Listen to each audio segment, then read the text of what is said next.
Well, thank you. I'm going to be brief. I think the pharmacists have done an excellent job in presenting the information. We all like to take pills. You know, America is considered to be a nation of pill poppers. We go to the doctor's office, and expectation is that we will get something that we can take, and it will help.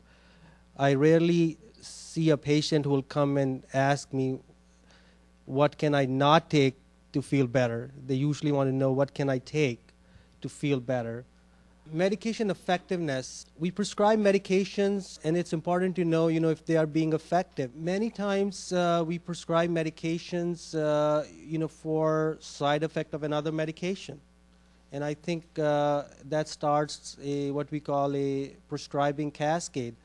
Now, in the elderly, polypharmacy is a serious issue. Polypharmacy refers to taking multiple medications for coexisting condition. If you're diabetic, have blood pressure and cholesterol, you could easily be on 6 or 7 medications. The older people, elderly people react differently to medications. As we mentioned earlier, the body composition changes as we age. Are you over medicated? I think that question should be asked frequently. Do I need all these medications? We should all try to explore non-pharmacologic alternative to drugs. Sometimes uh, if the headache is from tension in the muscles of the neck, upper back, maybe that's what needs to be addressed by relaxation techniques, maybe by a massage, maybe by a heating pad, and that'll help. Pain medications have become a big issue. Narcotic pain medications can be addictive, meaning once you start taking them, you want to keep taking them. Tolerance develops, and what that means is that you want to take more of them because your body is getting used to it. You want to take more of those medications.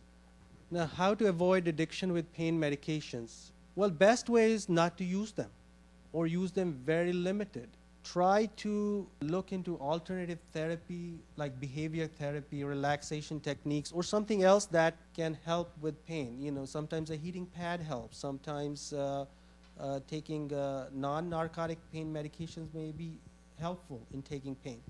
And some pain is inevitable. I think, expectation of sometimes zero pain. Well, you have a bad back, there will be some discomfort. As long as we can keep you comfortable and have a reasonable quality of life,